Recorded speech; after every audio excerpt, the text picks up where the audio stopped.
चले, ऐसी राह चुने।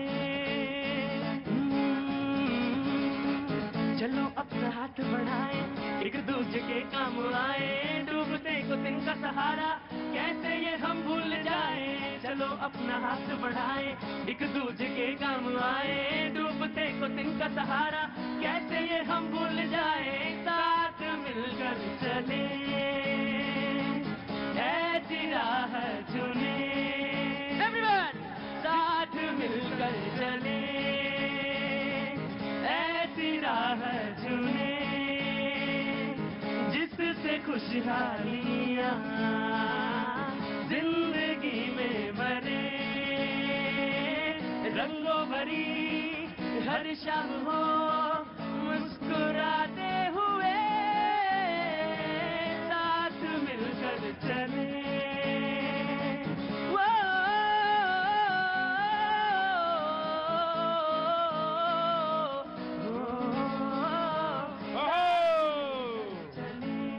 बहुत बहुत शुक्रिया, थैंक यू सो मच। बातचीत के सिलसिले को एक बार फिर से जोड़ने के लिए मैं आपके बीच में हाजिर हूं। अभी कुछ मेहमान नहीं आए हैं, और जब ये मेहमान इधर वाला कहता हूं तो थोड़ा सुकून होता कि नहीं आए, 2-4-5 मिनट और देर से आए, इससे ज्यादा मौका लग जाता आपसे बात करने का। बहुत बहुत शुक्रिया, थैंक यू सो मच। भैया जी कहीं में आज एक बार फिर से वो तमाम सारे लोग जो पहली बार नए आए हैं उनका स्वागत करता हूं, और जो रोज आते हैं उनका भी स्वागत करता हूं। बहुत बहुत शुक्रिया। बातचीत का सिलसिला शुरू करूंगा। मैंने कहा कि ये एक नशा है, भैया जी कहीं भी हो, नशा तो नहीं अच्छा लगता, आदत हो जाती है, आदत कहना चाहिए। और आदत ऐसी होती है कि फिर एक बार आता है, 2 बार आता है, 4 बार गाली देता है, लेकिन छठी बार फिर यहीं लौट कर आता है। जिनको मैं कह रहा हूं वो सुन रहे हैं, मुस्कुरा भी रहे हैं, हंस भी रहे हैं। बेरोजगारी है साहब। हाँ जी, बेरोजगारी है। नहीं साहब, बेरोजगारी नहीं, आपकी आंखें नहीं खुली हैं, आपकी आंखें खुली नहीं है। आप अपने आप ही को गाली दे रहे, बोले काम का आदमी कोई नहीं है। तो अगर इतने बेकार आदमी हो तो फिर इतने बेकार आदमी हो तो मैं क्या, टाइम पास करने के लिए आते हैं? बताइए, हद हो गई। अच्छे खासे हैं, मजदूरी करें तो 600 रुपया रोज मिल सकता है, लेकिन नहीं करेंगे हाथ। तब अगर कह दोगे मजदूरी करनी है तो कह देंगे ना, जबान चलती है ना। जिसकी जबान चलती है उसके हाथ कैसे चल जाएंगे? और खड़े होकर कहेंगे साहब बेरोजगारी है। क्या करूं मैं? उसकी कोई दवा नहीं है, कोई दवा नहीं है। आपको अगर काम करना है तो करेंगे। कुछ लोग ऐसे भी हैं जो यहां पे शुरुआत में आना, जिन्होंने शुरू किया, मैंने उनसे कहा कि रोज आने की जरूरत नहीं है, चले गए। और कभी कभी आते हैं, उसमें से एक शख्स मुझे आज दिख रहे हैं। कितने दिनों बाद आना हुआ आपका? 2 महीने, 2.5-3 महीने बाद। इतना तो ठीक है, 2.5-3 महीने में अगर एक बार आते हैं तो ठीक है। क्या काम करते हैं आप? सर मैं परचून की दुकान भी चलाता हूँ साथ में, और परचून की दुकान भी चलाते हैं, और साथ में सामाजिक का काम, क्योंकि सर आंखें नहीं बंद। थोड़ी बहुत और लोगों के भी कान खोल दिया करो, आंखें खोल दिया करो, उनको भी समझ में आ जाए। एक चीज कहना चाहूंगा, ये जो प्लेटफॉर्म है यहाँ पर, ये जनता का है। अगर जनता अपनी बात बोलेगी तब बात बनेगी। अगर जनता ये सोचेगी, रोजगार तो है ही, रोजगार की प्रॉब्लम्स हैं, लेकिन अपनी आवाज उठाने के लिए यहाँ पर आइए, क्योंकि आपके जो क्षेत्र में काम नहीं हो रहा है उसकी आवाज उठाइए। समय का खेल है, रिजल्ट भी आएगा, लेकिन आवाज तो उठानी पड़ेगी। परचून की दुकान करते हैं? सर धीरे धीरे चलती है, जैसे भी चलती है वो ऊपर वाला कोशिश करता है, कोशिश कर। बहुत अच्छी बात है, मुझे बहुत अच्छा लगा कि आप कुछ काम करते हैं। कुछ लोग तो सिर्फ यहाँ आते हैं गाली देने के लिए, गाली सुनने के लिए, गालियों का व्यापार करते हैं। और ये सिर्फ यहीं तक नहीं है, बड़ी दूर तक है गालियों का व्यापार। यहां से शुरू होता है, जनसभाओं तक चला जाता है।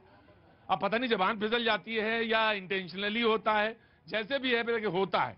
कहां से आना हुआ? मैं तो कन्नौज, होम टाउन है मेरा। कन्नौज से। कन्नौज की एक खबर आज मैंने देखी, बड़ी लगातार मैं जिक्र करता रहता हूं, और ये जिक्र करता हूं इसलिए कि हर छोटी बड़ी खबर का जिक्र होना चाहिए। कन्नौज में कल एक बच्चे को फिर कुत्ते ने काटा और उसकी मौत हो गई। बहुत ही बुरा हुआ सर। बिल्कुल, लगातार अमरोहा से लेके मुरादाबाद, मुरादाबाद से लेके अलीगढ़, वो प्रोफेसर, और उसके बाद ये कन्नौज की खबर देखी।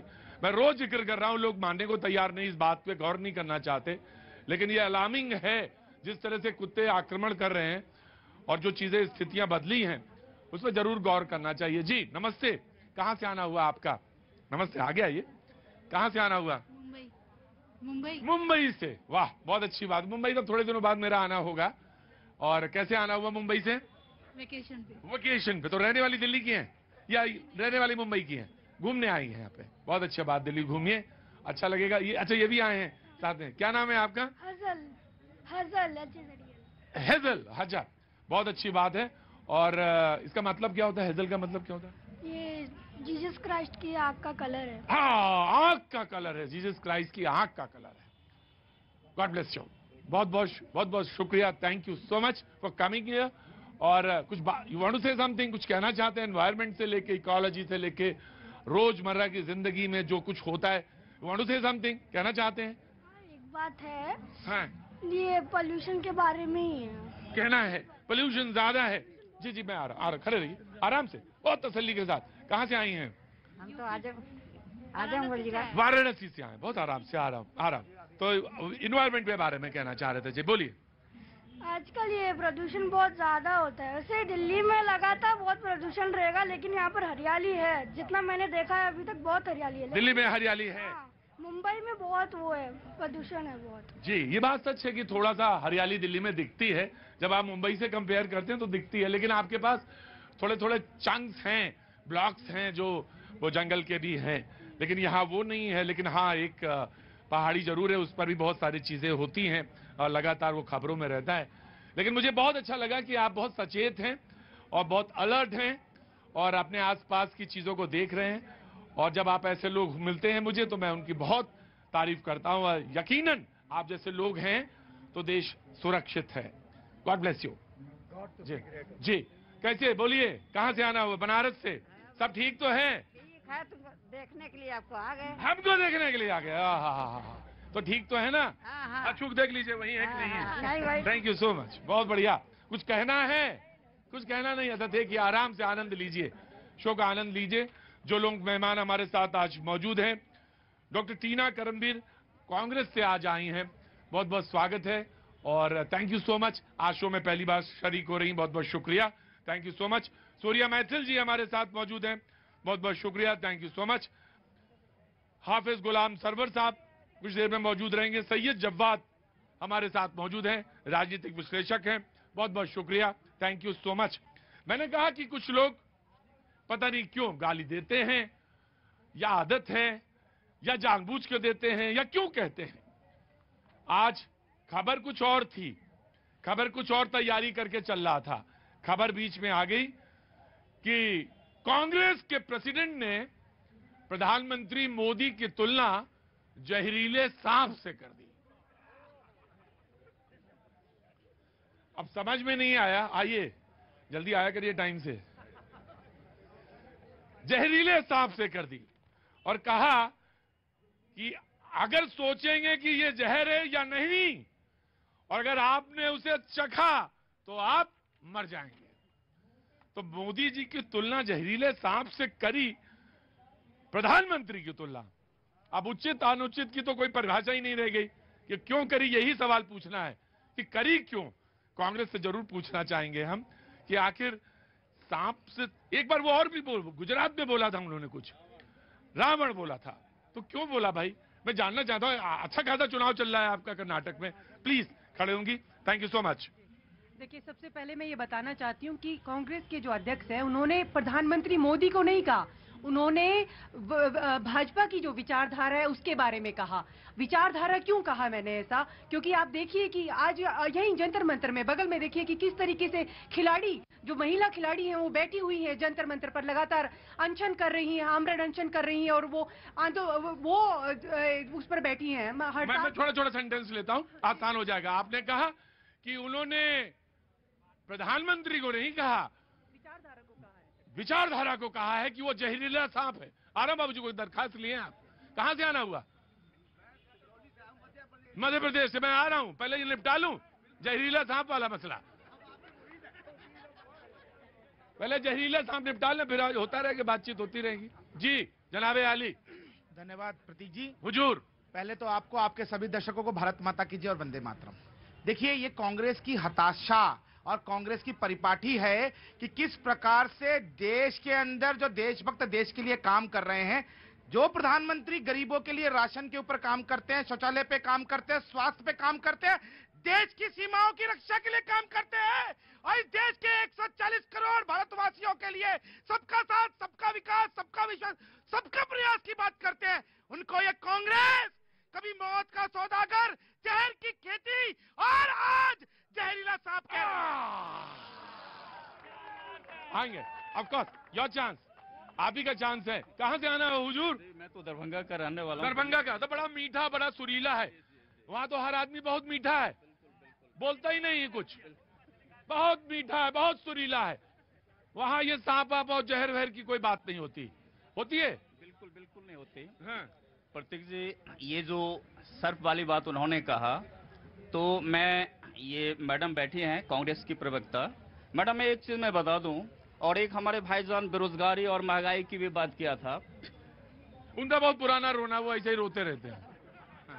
कहा गया है संस्कृत में कि सत्यम बुढ़ियात प्रियम बुढ़ियात, सत्यम अप्रियम ना बुढ़ियात। जो अप्रिय लगे ना बोलना नहीं चाहिए। रही बात, जब आपके प्रेसिडेंट की भाषा ऐसी अभद्र हो तो समझने वाली बात है कि कार्यकर्ता की भाषा कैसी। जब प्रेसिडेंट की भाषा, इसमें कौन सी बड़ी वाह वाह वाह की बात है भाई? खाम खाम वाह वाह वाह बात है, शर्म वाली बात है इसमें। वाह वाह करने की क्या बात है भाई? हाँ बताइए। सर मैं सतीश उपल मध्य प्रदेश सिंगरौली से आया हूँ। वहाँ पर बहुत जल्दी में तो नहीं है? नहीं जल्दी नहीं, मैं तो दरखास्त देना है एक। किस दरखास्त हमें देनी है? हाँ। अब मैं कुछ हो गया हूँ क्या? हाँ? आपसे आपके यहाँ मुद्दे उठाए तो मेरे मसले हल हो गए। अच्छा, यहाँ उठाए तो हल हो गए? जी सर। आया जनाबे आली जव्वाद साहब, जब आप बोलते हैं तो कार्यकर्ता पे असर पड़ता है, और कार्यकर्ता भी फिर वही भाषा बोलता है। देखिए, खड़गे साहब ने कुछ बोला, और उसके बोलने से पहले विपक्ष के बारे में नेवला किसने कहा विपक्ष को, सांप किसने कहा विपक्ष को, जर्सी गाय किसने कहा विपक्ष को, विधवा कांग्रेस की किसने कहा जाकर के, रेनकोट पहन करके माननीय प्रधानमंत्री जी, पूर्व प्रधानमंत्री जी के बारे में किसने कहा, 50 करोड़ की गर्लफ्रेंड किसने कहा। ये सवाल नहीं उठाने चाहिए क्या? ये सवाल नहीं पूछने चाहिए किसने कहा। आज अगर कोई बात कहता है, और सुनिए, अभी बता रहा हूं, और सुन लीजिए, देश के आस्तीन में खुद सांप है, ये खुद सांप है इस देश की आस्तीन में। इस देश की आस्तीन के ये सांप 60 साल से देश को डसते रहे हैं, और आज प्रधानमंत्री जी इस देश की सुरक्षा के लिए, इस 140 करोड़ जनता के लिए काम कर रहे थे, गालियां दे रहे हैं उनको। 140 करोड़ जनता के अंदर विपक्ष के लोग आते हैं या नहीं आते हैं? विपक्ष अगर सवाल खड़ा करता है तो उसका जवाब कौन देता है? कौन देगा उसका जवाब? आज खिलाड़ी यहाँ पे बैठे हैं, उसका जवाब कौन देगा? सतपाल मलिक सवाल उठा रहे हैं, कौन देगा? विपक्ष सवाल अडानी के मुद्दे पर उठा रहे हैं, जवाब कौन देगा? 40 जवानों की शहादत। देखिए, इन्होंने कहा कि क्या 140 करोड़ में हम आते हैं कि नहीं आते हैं। तुम यदि इस देश को अपना देश मानते हो, आतंकवादियों से प्यार मोहब्बत नहीं रखते हो, इस देश का अपमान।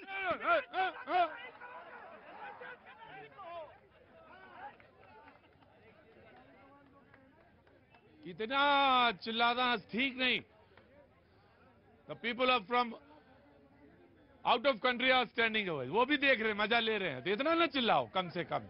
लेकिन ये बात जरूर आपत्तिजनक है कि प्रधानमंत्री की तुलना ऐसे जगह से करना जो कि हमारे यहाँ उपयुक्त नहीं है, कहा, यह गलत है। देखिए, जब किसी महिला के लिए बोला गया, जब किसी मीडिया चैनल ने क्यों नहीं कहा? क्यों कांग्रेस के बिल्कुल गलत है। नहीं, बिल्कुल गलत है, अगर कहा गया। गलत कहा तो लोग क्यों नहीं आए बीच में? क्यों नहीं बोल रहे? आज क्यों कह रहे हैं सब? जबकि उन्होंने विचारधारा को कहा है, उन्होंने प्रधानमंत्री मोदी की वो पूरी इज्जत करते हैं, उन्होंने विचारधारा पर आवाज उठाई है। आज देखिए, आप देखिए, महिला बैठी हुई है, महिला बैठी हुई है, खिलाड़ी, कोई कुछ क्यों नहीं बोल रहा है? क्यों प्रधानमंत्री फोटो खिंचा? मुझे एक बात आपको बताऊं, मैं आज बड़ी मजेदार बात बता रहा हूं आज आपको। डिबेट तो रोज होती है, रोज मैं डिबेट करता हूं। रुको भाई, आज ये बड़ी इज्जत कर रहे हैं आपकी, क्योंकि आप पहली बार आई तो उतनी दूर। थैंक यू सो मच, ऐसे ही रहा करिए रोज। आज आपने बड़ी इज्जत करी है, मैं आपको बधाई देता हूं। आज उन्होंने बड़ी शालीनता के साथ आपके साथ पेश आया, ऐसे ही पेश आया करो सबके साथ। बदतमीजी करेंगे लेकिन हम शालीन थे, हैं और रहेंगे। हमारा नेता शालीन है, वो सबके साथ सबका विकास, सबका विश्वास और सबके प्रयास की बात करता है। इनके तरह नहीं जहरीला सांप जो बोलते हैं, गालियां देते हैं। क्या बोल रहे हैं? इनको खुद नहीं पता, अगर इतनी फिक्र, इतनी इनको इतना वो होता तो आज खिलाड़ी अपने ट्रेनिंग कैंप में होते, ना कि वो जंतर मंतर पर बैठे होते। क्यों नहीं आवाज, क्यों प्रधानमंत्री? अनुराग ठाकुर जी का एक बयान में देख रहा था, उन्होंने कहा कि 12 घंटे मैं उन लोगों के साथ बैठा, किसी भी थाने में जाके वो रिपोर्ट लिखा सकते हैं। उन्होंने ये भी कहा, उन्होंने कहा कि जो विमेन रेसलर हैं वो भी उस कमेटी में थी। 2-4 पॉइंट देख रहा था मैं। ऑफ कोर्स आपके वैलिड पॉइंट्स आप उठाइए। बबीता फोगाट खुद कह रही हैं कि उनसे कमेटी में उनसे रिपोर्ट छीन ली गई। उनकी खुद की भाजपा में है ना बबीता फोगाट, तो उनकी बात नहीं सुनी जा रही। तो ये तो खिलाड़ी है, मैं खुद एक महिला हूँ, मुझे पता है आम लड़कियां जो यहाँ आई हुई है उनकी आवाज कैसे सुनी जाए।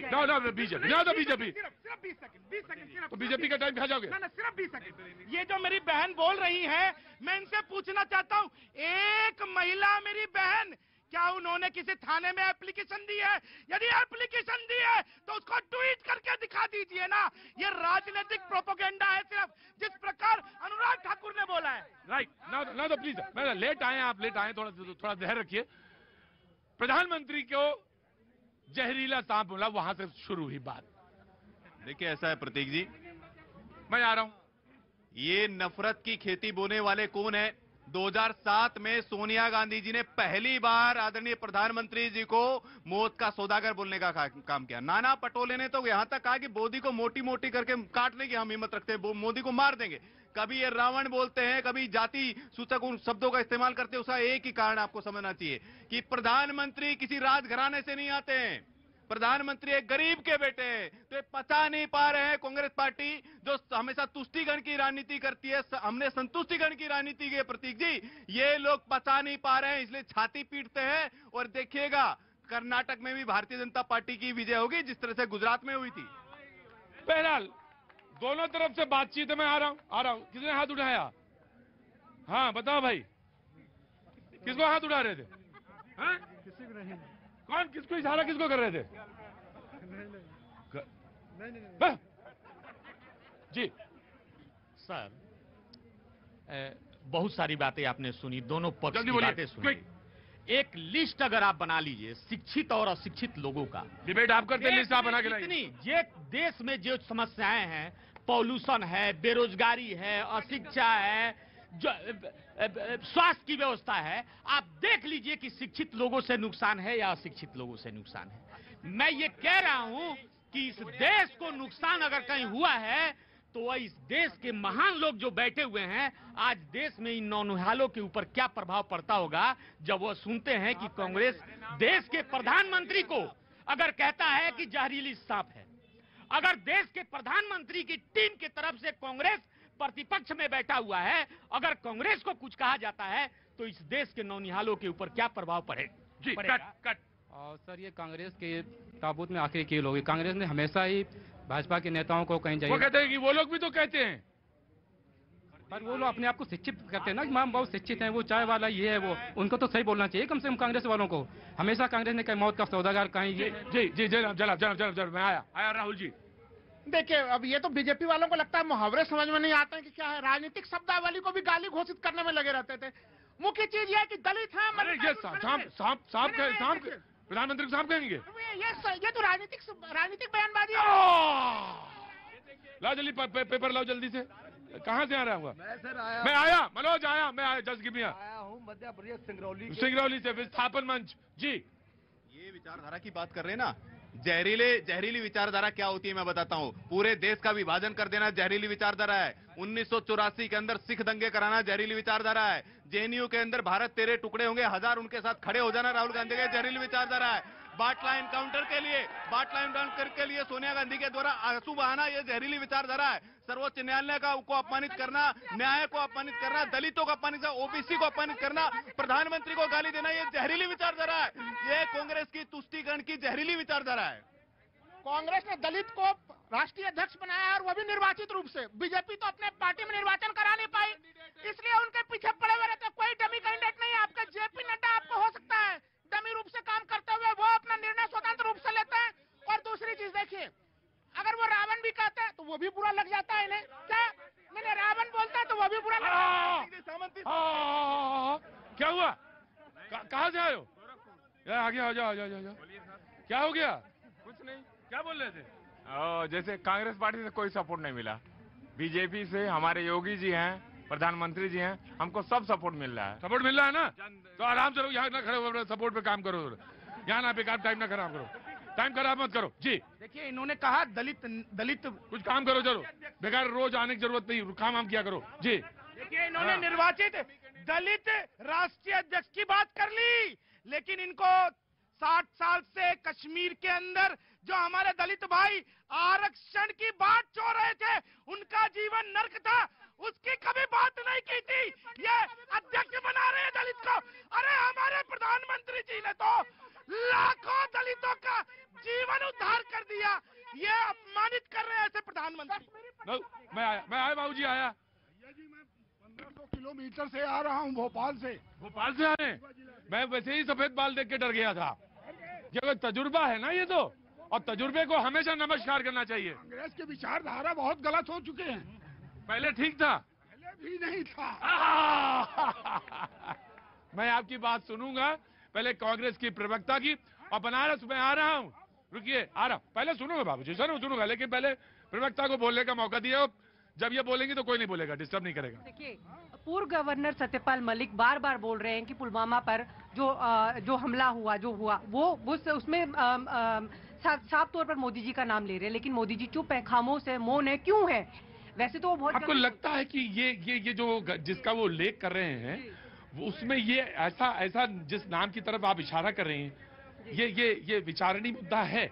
आपको लगता है कि ऐसा हो सकता है? बिल्कुल हो सकता है, क्यों आपको नहीं लगता हो सकता है? बिल्कुल, क्योंकि अब इस पे जांच होनी चाहिए, उस पर नहीं हो रही है, उस पर कोई डिबेट नहीं, उस पर करनी चाहिए। अडानी पर क्यों नहीं जांच हुई, क्यों सीबीआई जांच नहीं बैठी? अच्छा, राफेल पे आप संतुष्ट हो गई थी? देखिए अभी मैं सवाल पूछ रहा हूँ बस। देखिए मैं अडानी पर बात कर रही हूँ। अडानी, मैं ये पूछ रहा हूँ कि राफेल पे संतुष्ट हो गई थी आप, मुतमईन हो गई थी? देखिए राफेल की बात नहीं है, यहाँ अडानी की बात है कि इस समय अडानी पर जांच। तो आप कोर्ट क्यों नहीं जाती? नहीं, कोर्ट जाने की बात नहीं है, जेपीसी की मांग कर रहे हैं, क्यों गठित की नहीं गई? जेपीसी क्यों नहीं गठित हुई? सबसे बड़ा भाई सुप्रीम कोर्ट ने तो अडानी पे लगा रखा है, और उनके पास जांच रिपोर्ट का आने का इंतजार करिए। कहीं नहीं, कुछ नहीं लगा रखा, क्योंकि सब कुछ जो है सिर्फ मोदी जी जो है अपने मित्रों की। मैं आता हूं इसके बाद। आप मुझसे कह रहे थे कि मैं शालीनता से यहाँ पे प्रेजेंट हो रहा हूँ, लेकिन मैं तो इनकी अधकच्चे ज्ञान से हंस रहा हूँ। सुप्रीम कोर्ट ने कमेटी बनाई, सुप्रीम कोर्ट की कमेटी जांच रिपोर्ट का वेट कर रही है, ये कह रहे हैं ऐसा कुछ हुआ ही नहीं। दूसरी बात, ये सत्यपाल मलिक जी का बार बार नाम ले रहे हैं, जब तक वो राज्यपाल थे तब तक तो उनके मुंह में दही जमा हुआ था। जैसे ही उनके घोटालों की फाइलें खुल गई, सीबीआई का बुलावा आ गया, वो चिल्लाने लग गए। ये है असली चरित्र इन लोगों का। मैं आ रहा हूँ भोपाल आ रहा हूँ जी।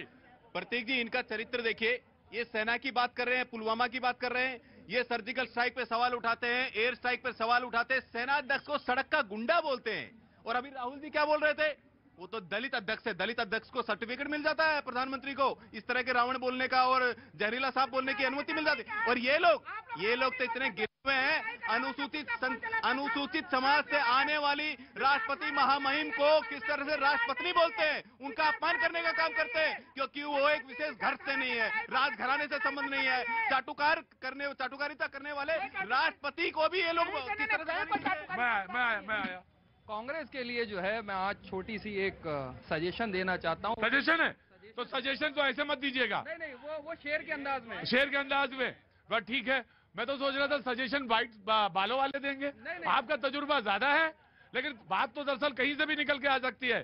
छोटा उम्र का व्यक्ति भी तजुर्बे की बात कह सकता है। बिल्कुल, मैं आता हूँ, दोनों की बात सुनूंगा। वक्त एक छोटे से ब्रेक के बाद में साथ मिलकर चले।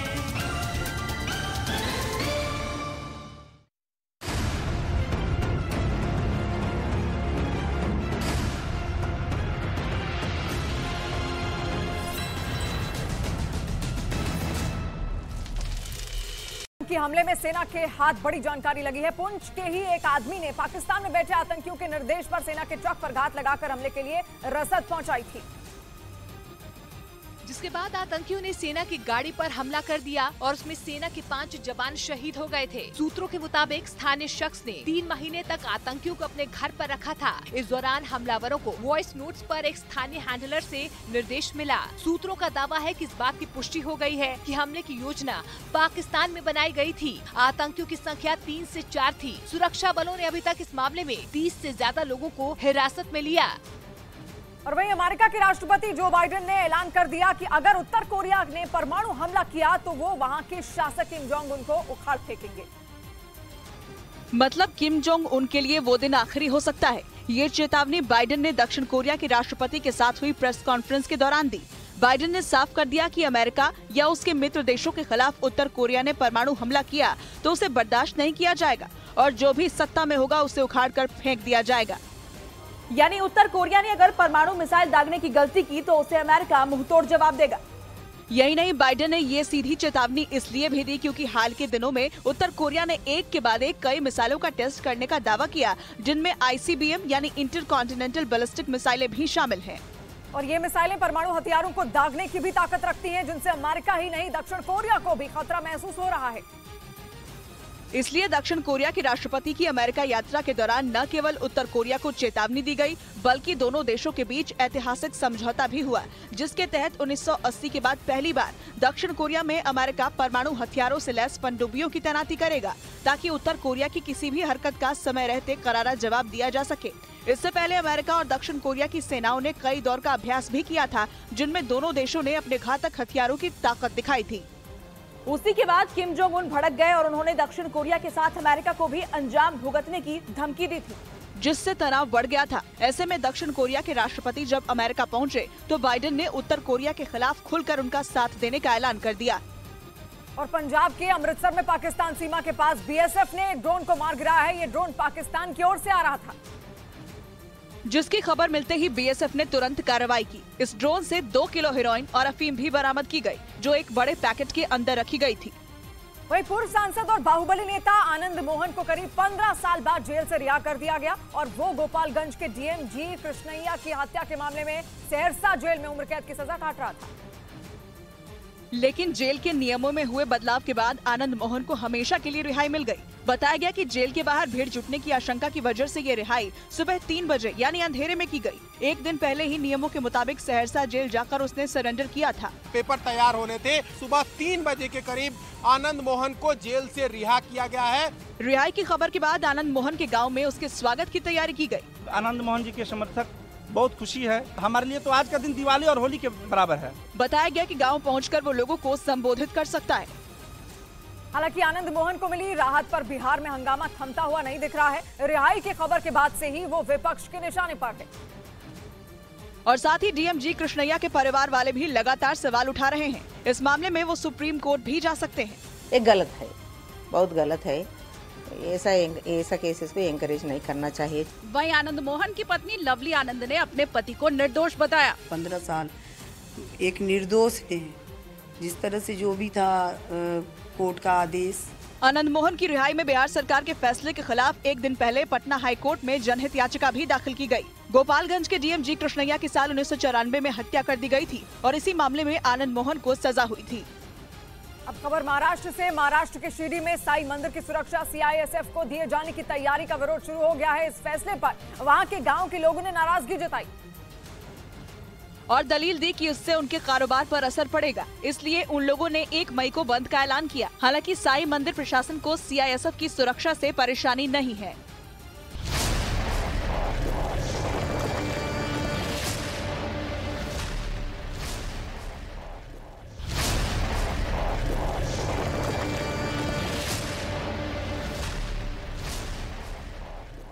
नमस्कार, न्यूज 18 इंडिया देख रहे हैं आप और मैं हूं आपके साथ शिवानी पांडे। अब शुरुआत करेंगे बड़ी खबर के साथ अतीक अहमद से जुड़ी हुई। प्रयागराज में अतीक के ससुर के घर पर हुई छापेमारी में पुलिस को एक डायरी मिली है, जिसमें अतीक से जुड़े कई कारोबारियों और मददगारों के नाम हैं।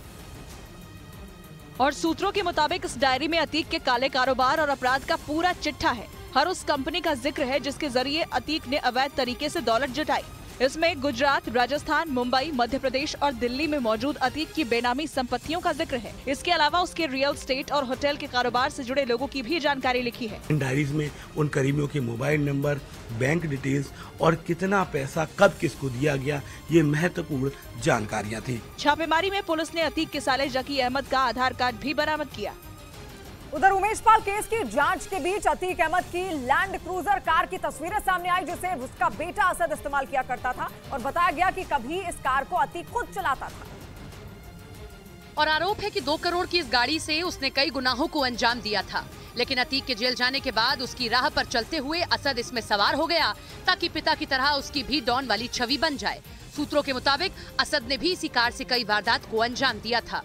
असद अतीक की उस गाड़ी से चलता था जिसकी कीमत 2 करोड़ के ऊपर थी। असद ने अपराध की दुनिया में एंट्री का फैसला कॉलेज के दिनों में ही कर लिया था। उसकी ऐसी कई तस्वीरें भी सामने आई जिनमें डॉन और land of the ultimate gangster लिखा नजर आया था। पुलिस को असद के मोबाइल से मारपीट के वीडियो भी मिले थे। और वहीं सूत्रों के हवाले से खबर है कि अतीक और अशरफ केस के आरोपियों से जेल में फिर पूछताछ हुई, जिसके लिए यूपी एसटीएफ की एक टीम देर रात प्रतापगढ़ जेल पहुंची, जहां सनी, लवलेश और अरुण मौर्य बंद हैं। सूत्रों के मुताबिक जेल में यूपी एसटीएफ ने तीनों को आमने सामने बिठाकर पूछताछ की, जो 5 घंटे तक चली, जिसमें तीनों ने एक बार फिर बड़ा डॉन बनने के लिए अतीक और अशरफ की हत्या की बात कही। जेल के अंदर तीनों से पूछताछ करने के लिए आगे भी यूपी एसटीएफ की टीम जा सकती है। वहीं सूत्रों के मुताबिक उमेश पाल केस का फरार शूटर गुड्डू मुस्लिम नाम बदलकर अब छिप रहा है, जिसके लिए वो हिंदू नामों का सहारा ले रहा है। मतलब गुड्डू मुस्लिम हिंदू नाम के जरिए गुमराह करने में जुटा है ताकि पुलिस या यूपी एसटीएफ की टीम उस तक पहुंच न पाए। सूत्रों के मुताबिक ओडिशा में आयुष चौधरी के नाम से गुड्डू मुस्लिम ने अपनी पहचान छिपाई थी। इससे पहले वो इसी नाम का इस्तेमाल कर कई बार खुद को लखनऊ में भी बचा चुका है। उड़ीसा में बचने के लिए एक बार फिर गुड्डू मुस्लिम ने इसी नाम का सहारा लिया। बताया जा रहा है कि उड़ीसा ही गुड्डू मुस्लिम की आखिरी लोकेशन है। उमेश पाल हत्याकांड में फरार अतीक गैंग के बमबाज गुड्डू मुस्लिम पर 5 लाख का इनाम है, जिसे दबोचने के लिए जांच एजेंसियां दिन रात जुटी हुई हैं। और वहीं अतीक अहमद के बेटे उमर और अली के खिलाफ एक और एफआईआर दर्ज की गई। ये मुकदमा अतीक गैंग से जुड़े और उसके करीबी बिल्डर मोहम्मद मुस्लिम ने दर्ज कराया, जिस पर पहले से ही कई केस दर्ज हैं। मोहम्मद मुस्लिम ने प्रयागराज के खुलदाबाद थाने में एफआईआर लिखवाई, जिसमें 15 करोड़ की प्रॉपर्टी नहीं देने पर अपहरण और जान से मारने की धमकी देने का जिक्र है। कांग्रेस अध्यक्ष मल्लिकार्जुन खड़गे ने पीएम मोदी पर दिया विवादास्पद बयान। अनुराग ठाकुर का खड़गे पर पलटवार, कहा कर्नाटक में सत्ता के लिए तड़प रही है कांग्रेस। चुनाव ऐलान के बाद आज से प्रधानमंत्री मोदी के मिशन कर्नाटक की शुरुआत। नमो ऐप के जरिए बीजेपी कार्यकर्ताओं को किया संबोधित, विरोधियों पर बोला हमला। अतीक मामले की जांच कर रही पुलिस को बड़ी कामयाबी, रिश्तेदार के घर से बरामद हुई डायरी में कई मददगार और करीबियों के नाम। 5 राज्यों में फैले हजारों करोड़ के कारोबार की भी जानकारी।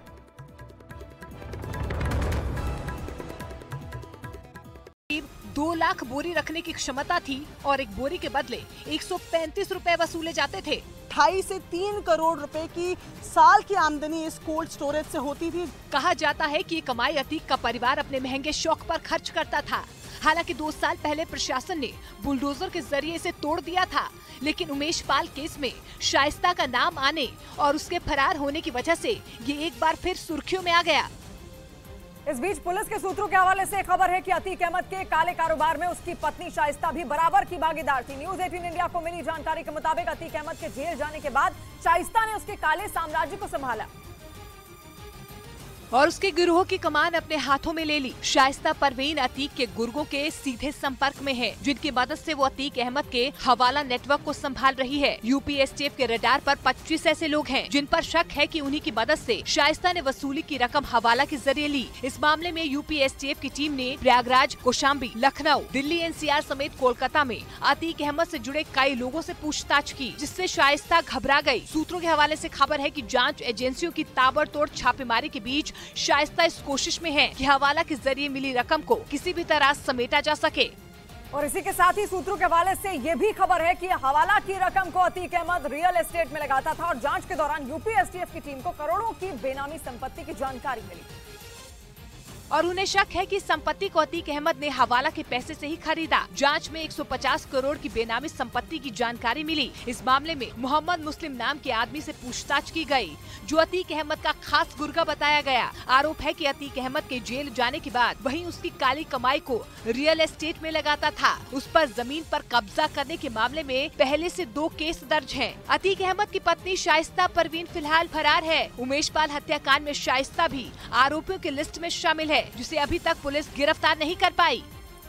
और खुफिया एजेंसी के सूत्रों के मुताबिक छत्तीसगढ़ के दंतेवाड़ा में हुए नक्सली हमले की साजिश तेलंगाना के कमांडरों ने रची थी और एक दिन पहले वहां हुए हमलों में 10 जवान शहीद हो गए थे। और सूत्रों के मुताबिक शुरुआती जांच में इस हमले का कनेक्शन तेलंगाना और आंध्र प्रदेश से जुड़ने का पता चला, जिसके पीछे मोपल्ला लक्ष्मण राव, नंबला केशव राव, मलुजुला वेणुगोपाल और कटकम सुदर्शन नाम के नक्सल कमांडर हैं, जो दंडका रण जोनल कमेटी से जुड़े हैं और छत्तीसगढ़, आंध्र प्रदेश और तेलंगाना की सीमा के पास एक्टिव हैं। ये वो नक्सल कमांडर है जो तेलंगाना और आंध्र प्रदेश से ताल्लुक रखते हैं और उन्होंने छत्तीसगढ़ में घुसकर इस पूरे हमले की साजिश रची थी। और सूत्रों के मुताबिक उन्हीं के इशारे पर इस साल हुए सबसे बड़े नक्सली हमले को अंजाम दिया गया, जिसमें ताकतवर बम का इस्तेमाल हुआ ताकि नुकसान ज्यादा हो। और छत्तीसगढ़ के दंतेवाड़ा में नक्सलियों के कायराना हरकत के बाद रायपुर से दिल्ली तक हलचल बढ़ गई है। रायपुर पुलिस हेडक्वार्टर में बड़ी बैठक की गई, जिसमें इलाके में सर्च ऑपरेशन तेज करने और हमले के सभी पहलुओं पर चर्चा की गई। साथ ही आने वाले वक्त में नक्सलियों के खिलाफ अभियान तेज करने की रणनीति पर चर्चा हुई। आज बड़े अधिकारी दंतेवाड़ा में घटनास्थल का दौरा करेंगे। हालांकि पुलिस ने किसी भी तरह की चूक से इनकार किया। और भी जो स्थिति वहां पर लोकल है उसको नियंत्रित किया जाना, इलाके में सर्चिंग बढ़ाई गई है, फिर फोर्स भेजा जाना है। वहीं नक्सली हमले में शहीद हुए 10 जवानों और एक आम नागरिक को दिल्ली में केंद्रीय कैबिनेट की बैठक में श्रद्धांजलि दी गई। केंद्रीय मंत्री अनुराग ठाकुर ने बताया कि दंतेवाड़ा में शहीद जवानों को कैबिनेट ने श्रद्धांजलि अर्पित की। उधर जम्मू कश्मीर के पुंछ में हुए आतंकी हमले में सेना के हाथ बड़ी जानकारी लगी है। पुंछ के ही एक आदमी ने पाकिस्तान में बैठे आतंकियों के निर्देश पर सेना के ट्रक पर घात लगाकर हमले के लिए रसद पहुंचाई थी, जिसके बाद आतंकियों ने सेना की गाड़ी पर हमला कर दिया और उसमें सेना के 5 जवान शहीद हो गए थे। सूत्रों के मुताबिक स्थानीय शख्स ने 3 महीने तक आतंकियों को अपने घर पर रखा था। इस दौरान हमलावरों को वॉइस नोट्स पर एक स्थानीय हैंडलर से निर्देश मिला। सूत्रों का दावा है कि इस बात की पुष्टि हो गई है कि हमले की योजना पाकिस्तान में बनाई गई थी। आतंकियों की संख्या 3 से 4 थी। सुरक्षा बलों ने अभी तक इस मामले में 30 से ज्यादा लोगों को हिरासत में लिया। और वहीं अमेरिका के राष्ट्रपति जो बाइडेन ने ऐलान कर दिया कि अगर उत्तर कोरिया ने परमाणु हमला किया तो वो वहां के शासक किम जोंग उन को उखाड़ फेंकेंगे। मतलब किम जोंग उन के लिए वो दिन आखिरी हो सकता है। ये चेतावनी बाइडेन ने दक्षिण कोरिया के राष्ट्रपति के साथ हुई प्रेस कॉन्फ्रेंस के दौरान दी। बाइडेन ने साफ कर दिया कि अमेरिका या उसके मित्र देशों के खिलाफ उत्तर कोरिया ने परमाणु हमला किया तो उसे बर्दाश्त नहीं किया जाएगा और जो भी सत्ता में होगा उसे उखाड़ कर फेंक दिया जाएगा। यानी उत्तर कोरिया ने अगर परमाणु मिसाइल दागने की गलती की तो उसे अमेरिका मुंहतोड़ जवाब देगा। यही नहीं, बाइडेन ने ये सीधी चेतावनी इसलिए भी दी क्योंकि हाल के दिनों में उत्तर कोरिया ने एक के बाद एक कई मिसाइलों का टेस्ट करने का दावा किया, जिनमें ICBM यानी इंटरकॉन्टिनेंटल बैलिस्टिक मिसाइलें भी शामिल हैं। और ये मिसाइलें परमाणु हथियारों को दागने की भी ताकत रखती हैं, जिनसे अमेरिका ही नहीं दक्षिण कोरिया को भी खतरा महसूस हो रहा है। इसलिए दक्षिण कोरिया के राष्ट्रपति की अमेरिका यात्रा के दौरान न केवल उत्तर कोरिया को चेतावनी दी गई, बल्कि दोनों देशों के बीच ऐतिहासिक समझौता भी हुआ, जिसके तहत 1980 के बाद पहली बार दक्षिण कोरिया में अमेरिका परमाणु हथियारों से लैस पनडुब्बियों की तैनाती करेगा, ताकि उत्तर कोरिया की किसी भी हरकत का समय रहते करारा जवाब दिया जा सके। इससे पहले अमेरिका और दक्षिण कोरिया की सेनाओं ने कई दौर का अभ्यास भी किया था, जिनमें दोनों देशों ने अपने घातक हथियारों की ताकत दिखाई थी। उसी के बाद किम जोंग उन भड़क गए और उन्होंने दक्षिण कोरिया के साथ अमेरिका को भी अंजाम भुगतने की धमकी दी थी, जिससे तनाव बढ़ गया था। ऐसे में दक्षिण कोरिया के राष्ट्रपति जब अमेरिका पहुंचे तो बाइडेन ने उत्तर कोरिया के खिलाफ खुलकर उनका साथ देने का ऐलान कर दिया। और पंजाब के अमृतसर में पाकिस्तान सीमा के पास BSF ने ड्रोन को मार गिराया है। ये ड्रोन पाकिस्तान की ओर से आ रहा था, जिसकी खबर मिलते ही BSF ने तुरंत कार्रवाई की। इस ड्रोन से 2 किलो हेरोइन और अफीम भी बरामद की गई, जो एक बड़े पैकेट के अंदर रखी गई थी। वहीं पूर्व सांसद और बाहुबली नेता आनंद मोहन को करीब 15 साल बाद जेल से रिहा कर दिया गया और वो गोपालगंज के DM जी कृष्णैया की हत्या के मामले में सहरसा जेल में उम्र कैद की सजा काट रहा था। लेकिन जेल के नियमों में हुए बदलाव के बाद आनंद मोहन को हमेशा के लिए रिहाई मिल गई। बताया गया कि जेल के बाहर भीड़ जुटने की आशंका की वजह से ये रिहाई सुबह 3 बजे यानी अंधेरे में की गई। एक दिन पहले ही नियमों के मुताबिक सहरसा जेल जाकर उसने सरेंडर किया था। पेपर तैयार होने थे, सुबह 3 बजे के करीब आनंद मोहन को जेल से रिहा किया गया है। रिहाई की खबर के बाद आनंद मोहन के गाँव में उसके स्वागत की तैयारी की गयी। आनंद मोहन जी के समर्थक बहुत खुशी है, हमारे लिए तो आज का दिन दिवाली और होली के बराबर है। बताया गया कि गांव पहुंचकर वो लोगों को संबोधित कर सकता है। हालांकि आनंद मोहन को मिली राहत पर बिहार में हंगामा थमता हुआ नहीं दिख रहा है। रिहाई की खबर के बाद से ही वो विपक्ष के निशाने पर है। और साथ ही डीएम जी कृष्णैया के परिवार वाले भी लगातार सवाल उठा रहे हैं। इस मामले में वो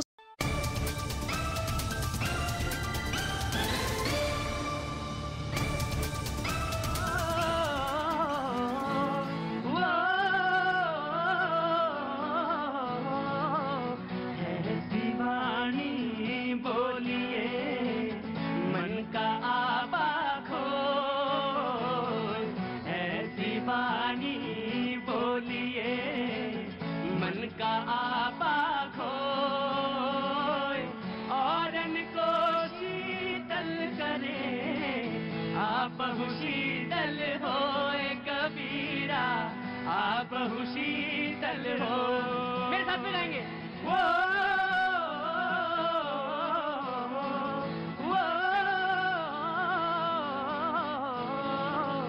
बड़ा हुआ तो क्या हुआ, जैसे पेड़ खजूर। बड़ा हुआ तो क्या हुआ, जैसे पेड़ खजूर। पंथी को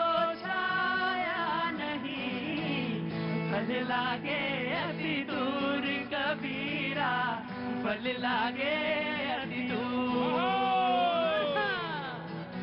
बहुत बहुत शुक्रिया, thank you so much. Kabir की बानी के बाद लगता है सब कुछ ठंडा सा हो गया, अच्छा हो गया, सुकून भरा हो गया। Thank you so much AB brothers, बहुत बहुत शुक्रिया, थैंक यू सो मच। वो जो लोग नए जुड़े और वो जो लोग प्रतीक्षा में थे, भोपाल से हो चाहे सिंगरौली मध्य प्रदेश से आए, उनका आपकी विस्थापन का मुद्दा है। सिंगरौली का बहुत पुराना मुद्दा है, मुझे मालूम है जी। असम का भी लूंगा, मैं जरूर लूंगा। ये विस्थापन का मुद्दा है सिंगरौली से जो आप आए हैं कहने के लिए। जी, मैं सतीश उप्पर मध्य प्रदेश सिंगरौली जिले से आया हूं। हमारे वहां पर 10 बिजली के कारखाने हैं, 15 कोयले की खदानें हैं और हम किसी भी देश से अपने प्रांत से जुड़े नहीं हैं। कोरोना के पहले से ट्रेनें बंद कर दी गई हैं, आज तक ट्रेनें नहीं चली। और वहां पर चैम्बर ऑफ कॉमर्स, विस्थापन मंच और भी अन्य समाज सेवी, हम लोग समाज सेवी हैं। जब हम बात करते हैं जनप्रतिनिधियों से और आपके सांसद और विधायकों से, कोई हमारी बात नहीं सुनता। आज दूसरा जोशीमठ ना बने, मैं फिर आऊंगा 1 महीना बाद, आप सुन लेंगे सिंगरौली को। मतलब जैसे जोशीमठ में दरारें पड़ गई, अब मैं दरारों की फोटो लेके आऊंगा आपके पास। जी, निश्चित तौर से बहुत संवेदनशील मुद्दा, विस्थापन का मुद्दा अपने आप में बहुत संवेदनशील होता है। इस पे गौर किया जाए और निश्चित तौर से उस पे जरूर बात होनी चाहिए। जी जनाब, कहाँ से आना हुआ? जी, मैं महाराष्ट्र नागपुर से आया हूँ। महाराष्ट्र नागपुर से आए हैं, जी बोलिए। जी, मैं आ जाइए, आप तो समाज से भी उतनी दूर क्यों खड़े हैं प्रोग्राम से? आइए अंदर बैठिए आके, आ जाइए आ जाइए। जी, मैं ये कहना चाहता हूँ कि राष्ट्रपति महोदय हो गए, प्रधानमंत्री हो गए, गवर्नर हो गए, ये बड़े संवैधानिक पद होते हैं और इस पद की गरिमा रखते हुए शब्दों के वार से युद्ध नहीं जीता जाता। और मैं प्रधानमंत्री जी की बहुत इज्जत करता हूँ। पक्ष विपक्ष अलग होता है, परंतु जो कुछ सामान्य नागरिकों की समस्याएं भी होती है, सैनिकों की भी, मैं एक सैनिक हूँ, भूतपूर्व सैनिक हूँ, और कुछ जंतर मंतर पे बहुत दिनों से एक OROP-2 का जो मुद्दा चल रहा है जिसमें कुछ खामियां हैं, उस मामले में भी प्रधानमंत्री जी ने संज्ञान नहीं लिया है अब तक, वो भी लेना चाहिए। इस आपके चैनल के माध्यम से कहना चाहता हूँ। बहुत बहुत धन्यवाद। देखिए, एक सैनिक जो होता है और जो एक नेता होता है उसमें फर्क सिर्फ इतना ही होता है। असंतुष्ट हैं, अपना मुद्दा लेकर बैठे हुए हैं जंतर मंतर पर, भूतपूर्व सैनिक हैं, लेकिन इनके मुंह से कुछ ऐसा नहीं निकला जैसा उनके मुंह से आज निकला कि प्रधानमंत्री की तुलना। कैसे, क्या कर रहे हैं? ये क्या है, फिर से दिखाओ। हाँ, क्या जोर से बोलो, नहीं भगाऊंगा पेड़ के ऊपर अभी। क्या, कैसा होता है? भूतपूर्व सैनिक हैं, डिसिप्लिन्ड है, परिवार के साथ आए हैं और कह रहे हैं जो संवैधानिक पद है उस पर बैठे हुए मुख्यमंत्री भी कहीं का हो, कल कोई मुख्यमंत्री को बोल रहा था कहीं और, मैंने डांटा ना, नहीं बोल सकते आप, और नहीं बोलना चाहिए। आपकी आदत में ये होना चाहिए कि कैसे किसी को अपशब्द कहें। अपशब्द नहीं हो, प्रधानमंत्री के सिर्फ इस मामले में अपील कर रहे हैं कि मेरा मुद्दा है भूतपूर्व सैनिकों का, उसको एड्रेस करिए, लेकिन उन्होंने एक शब्द भी नहीं निकाला, बिल्कुल गलत नहीं निकाला। जी मैं आ रहा हूं, आपका मुद्दा सुनो, मुझे मालूम है। जी जनाब। हाँ, हमारा नाम दिलराज सिंह परिहार है जी, मैं रीवा जिला का हूँ। हमारा अब तुम्हारे मतलब की बात होगी जब चुनाव लड़ाएंगे तुमको, जब टिकट दिलवा देंगे पार्टी से, और जब पार्टी से टिकट दिलवा के फिर तुमको चुनाव लड़वाएंगे, और जब हम तुम्हारा चुनाव लड़ाएंगे फिर हम कन्विंसिंग करेंगे तुम्हारी। रुको, जीती हाँ, तुम तो जीत जाओ, घर में 4 वोट मिल नहीं रहे हैं।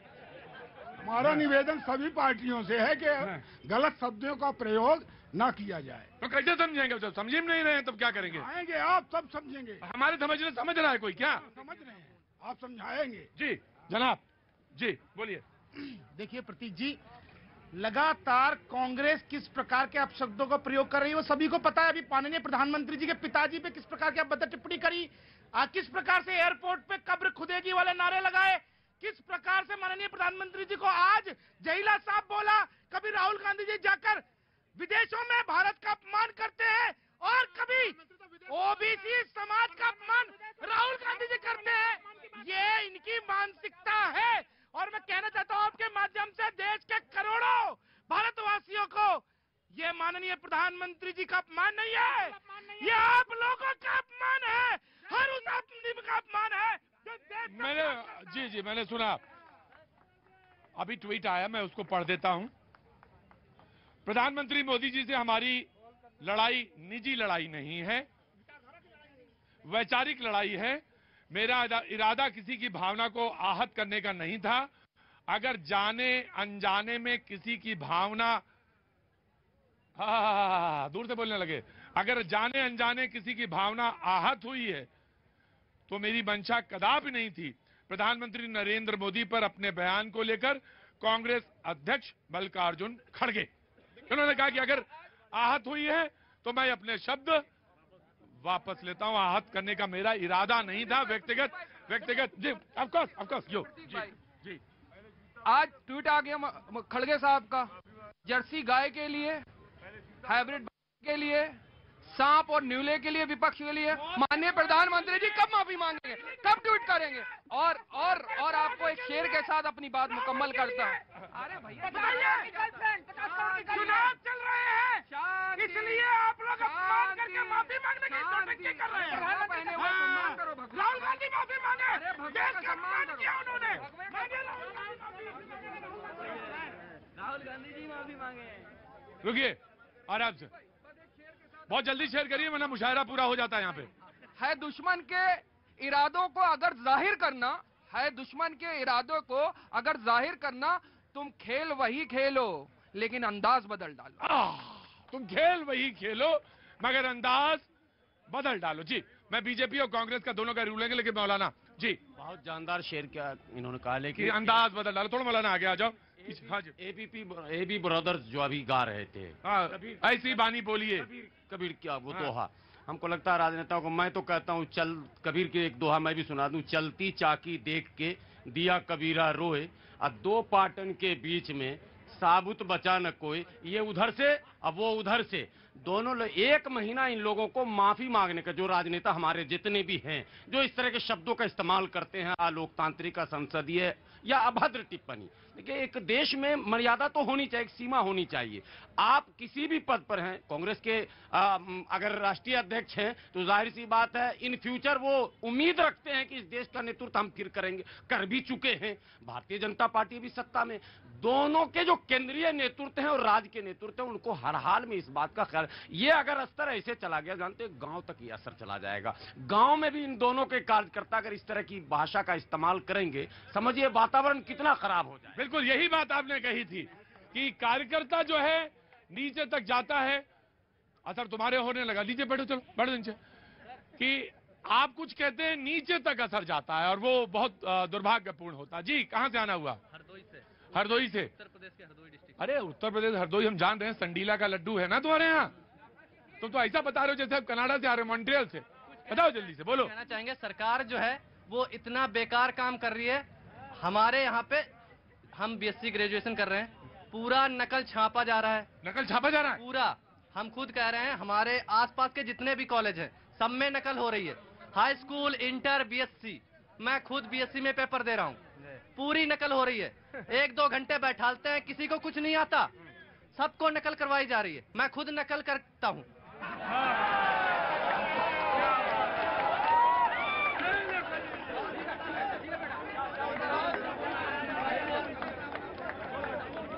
वैसे तो मैं जब आदनर बुलाता हूं तो ज्यादातर मुद्दों पे शाबाशी देता हूं, लेकिन अब ये कह रहा है कि मैं नकल करता हूं। नकल क्यों करते हो? क्योंकि यहाँ काम करते हो? नहीं सर, पढ़ने का मौका नहीं मिला? नहीं सर, मैं खुद का अपना यूट्यूब पे चैनल पे काम करता हूँ। प्रमोशन नहीं कर रहा। नहीं, यूट्यूब पे चैनल पे प्रमोशन नहीं कर रहा हूँ। तो फिर वो नकल क्यों करते हो? सर मैं अपना पढ़ाई करता हूँ, जितना मुझे पता होता है मैं उतना लिखता हूँ, उसके बाद मजबूरी में मुझे लिखना पड़ता है, क्योंकि मजबूरी में नकल करनी पड़ती है। पूरी बात तो सुनो, कभी रेगुलर क्लास नहीं ली जाती है सर, कभी रेगुलर क्लास। एक minute please please please please please please, अब ये ऑपरेटिव पोर्शन पे आया जी, बोलिए। कभी रेगुलर क्लासेस ली नहीं जाती हैं और कभी बुलाया नहीं जाता स्कूल में। प्रैक्टिकल के लिए प्रैक्टिकल जो लेने आते हैं उनको पैसा दिया जाता है। तो तुम बीएससी में हो? हाँ। अच्छा, तो कौन सा हरदोई में कॉलेज है? राम बेटी देवनारायण वाजपेयी इंटर कॉलेज, विश्वविद्यालय। विश्वविद्यालय नहीं, विद्यालय। हाँ विद्यालय, महाविद्यालय। हाँ महाविद्यालय। तो वहाँ पे क्या होता है? पूरी नकल की जाती है, पूरी नकल होती है, कराई जाती है पूरे स्कूल को। तुम भी नकल कर रहे हो? हम भी नकल करते हैं, हमें जितना पता होता है उतना लिखते हैं, नहीं पता होता है फिर नकल मजबूरी में करनी पड़ती है, क्योंकि रेगुलर क्लास कराते नहीं है। रेगुलर क्लास कराते ही नहीं है। एक तो तुम ये काम करो कि ये यूट्यूब वाला काम थोड़ा कम कर दो, थोड़ा पढ़ाई पे दिमाग लगाओ, ठीक है, और मन से। और बाकी तुमने तो काम लगा ही दिया, जो तुमने बोल दिया है सबका, तो बाकी तो काम हो गया है।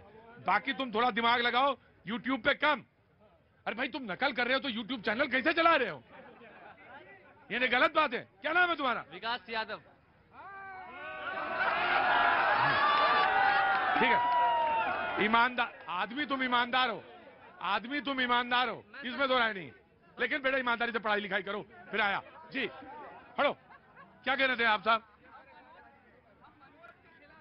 मैं चित्रकूट जिले से आया हूं, उत्तर प्रदेश के, और वर्तमान में जो सरकार है यूपी में, जैसे भाई साहब ने कहा पता नहीं, लेकिन नकल पूरी तरीके से बंद है और अच्छे नंबरों से लोग पास हो रहे हैं। नकल बंद है बिल्कुल जी। चित्रकूट सबसे पिछड़ा जिला है यूपी का, चित्रकूट जी। और डकैतों का बहुत ज्यादा वहाँ आतंक था, लेकिन आज दवा के लिए यदि आप डकैत ढूंढेंगे तो नहीं मिलेगा। क्यों यादव जी, कहाँ चले गए आप? वो कह रहे हैं कि अब चित्रकूट में तो बिल्कुल नहीं हो रहा, कहीं नहीं हो रही नकल। सर चित्रकूट अलग है, हमारा हरदोई अलग है। तो दवाई तुम्हारे यहाँ ही करवानी पड़ेगी। ठीक है, मैं आया जी।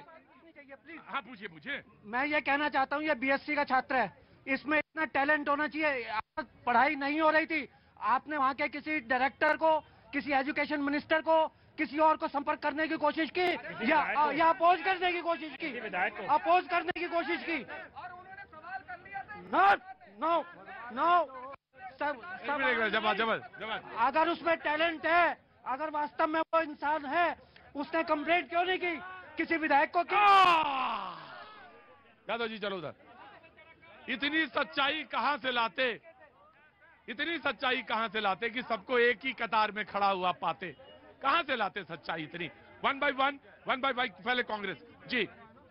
देखिए जिस तरीके से आज देखिए स्टूडेंट खुद आकर बोल रहे हैं, ना पढ़ाई हो रही है, ना शिक्षा मिल रही है, ना सभी जनता को, ना स्वास्थ्य का अधिकार दिया गया। कांग्रेस कितने कल्याणकारी योजनाएं चला रही है। कांग्रेस के बारे में बार बार कहा जाता है 60 साल में क्या किया, 60 साल में क्या किया। कांग्रेस के समय ही थे कि जब आज बेटियां सुरक्षित थी, आज ना बेटियां सुरक्षित है और ना ही जनता सुरक्षित है। जी जनाब, मनोज जनाब। देखिए प्रतीक जी, जिस तरह से बिना पानी के मछली की हालत होती है वो कांग्रेस पार्टी की हो गई है। जिस तरह से आईसीयू के अंदर जिस तरह से मरीज को ऑक्सीजन की आवश्यकता आती है, वो हालत इनकी हो गई है। इसीलिए इस तरह के अनर्गल बयानबाजी करने का काम यही करते हैं। और मैं बताता हूं कांग्रेस पार्टी ने क्या किया। 44 करोड़ जनधन खाते देने का काम हम लोगों ने किया है, 13 करोड़ शौचालय देने का काम किया है, 11 करोड़ एलपीजी सिलेंडर देने का हमने काम किया है, और विश्व की 5वीं अर्थव्यवस्था बनाने का नरेंद्र मोदी जी ने काम किया है, और $3.5 ट्रिलियन की अर्थव्यवस्था बनाने का काम किया है। मैं इनसे बोल देता हूं, कान खोल करके सुन ले मल्लिकार्जुन खड़गे और कांग्रेस पार्टी, नरेंद्र मोदी जी को कितनी ही गाली दे ले, 140 करोड़ जनता का आशीर्वाद उनके साथ रहने वाला है। जी जरा गृह मंत्री अमित शाह जी क्या कहते हैं, जरा उनके बयान को देखिए। वो जाके कर्नाटक में कहते हैं कि चुनावी का हो रहा है, और दूसरा कहते हैं अगर कांग्रेस आएगी दंगे होंगे। इसका मतलब है कि दंगे आप कराएंगे, आप दंगे कराएंगे। उत्तर प्रदेश में आपकी सरकार रही फिर भी दंगे हुए। रामनवमी में देखिए, राजस्थान में देखिए क्या रिकॉर्ड बना है मनोज जी, राजस्थान में क्या रिकॉर्ड बना है। और आपके गृह मंत्री आपके राष्ट्रीय अध्यक्ष नड्डा जी क्या कहते हैं कि अगर मोदी जी की कृपा पानी, केंद्र सरकार की कृपा पानी है तो आपको बीजेपी को वोट देना पड़ेगा।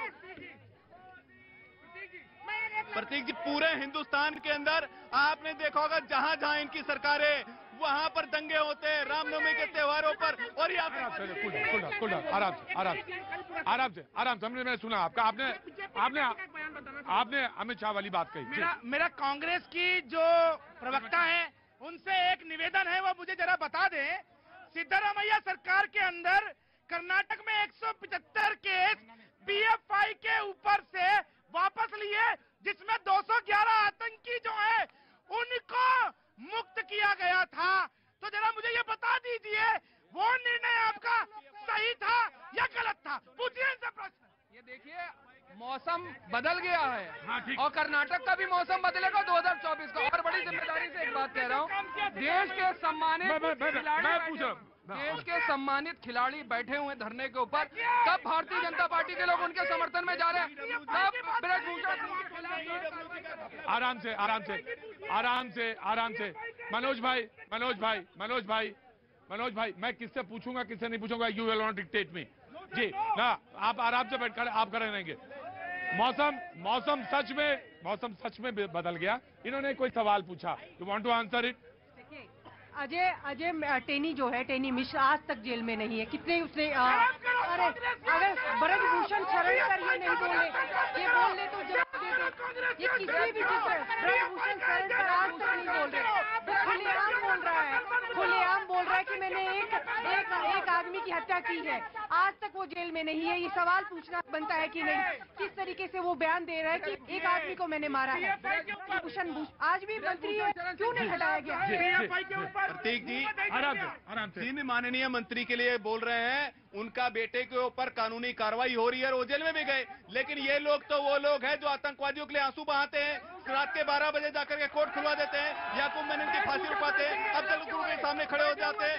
ये लोग केवल पीएफआई के एजेंट के रूप में काम करते हैं, तुष्टीकरण की राजनीति करते हैं, कोई संतुष्टीकरण की राजनीति नहीं करते। कर्नाटक में हार रहे इसलिए बौखलाए हुए